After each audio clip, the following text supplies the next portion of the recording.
G'day and welcome back to the paddock. So today we've had, what is it, 9 mils, I think just shy of 10 mils there yesterday. So she's still a little bit, I'd call it mildly moist this morning. But other than that, we got a nice, good light breeze and yeah, ideal weather for spraying. By the time we mix up, hopefully she'll just dry out that bit of tackiness in the ground and we'll be able to get out the paddock and upper. Righto guys, so we've got the first lot, the first tank mixed up. We're just mixing up the rear tank here. It's a bit of a weird setup in the way that it is. It's you've got to fill them individually. It's a bit strange, but that's how it's plumbed up. And it is sort of handy at times, like that last spray job you saw me do. I was able to mix the nose tank full of paraquat and the rear tank full of glypho. So I could just go from one paddock to the other without having to come back to the chem site to fill up. Sort of helps on those smaller jobs.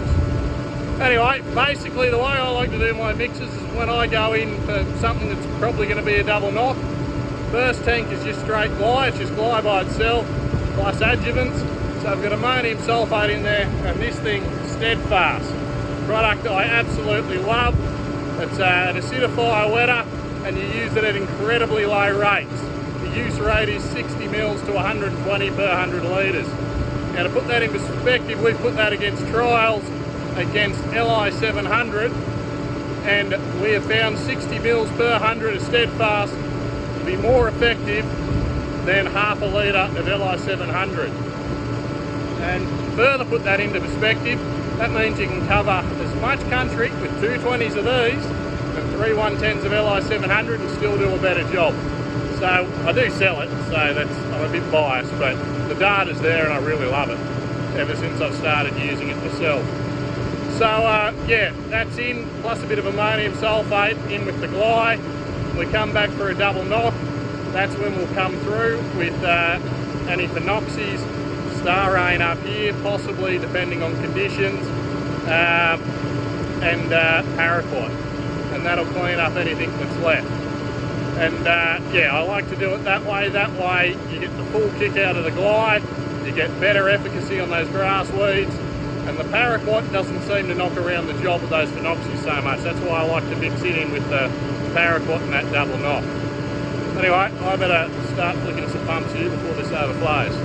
Righto, so we're at the load number 2, just rolling around. As you can see, we're just doing these banks back in that paddock that yeah, it doesn't have rollover banks, the only one without it, so I sort of spray it.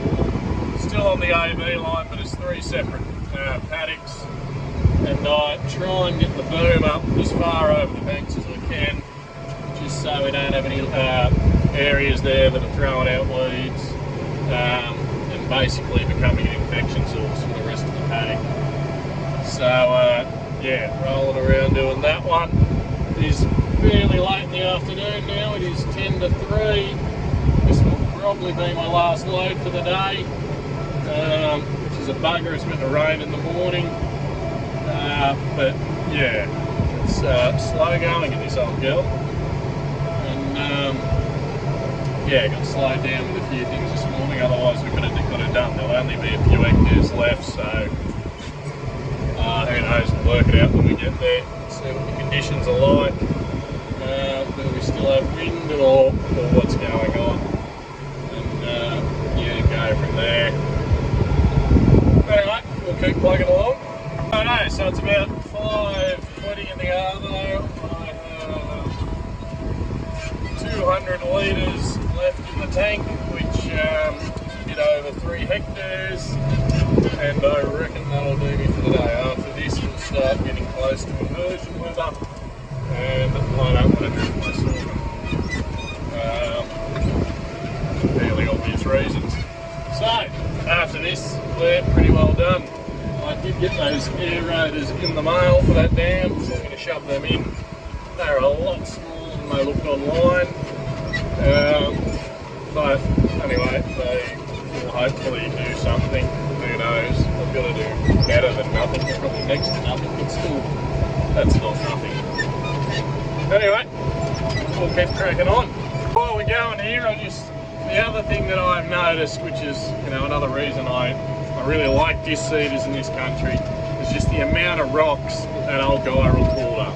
They are just scattered everywhere, particularly along the contour banks. No real surprise there. But yeah, you sort of get one of those beginner drivers who were a little less than impressed at times with the way things were going. So apologies. Yeah, I think I've got a rock picker. As soon as I can get to it, I'll start picking them up. I reckon some of them are going to need a sledgy just to bust them up because they are solid.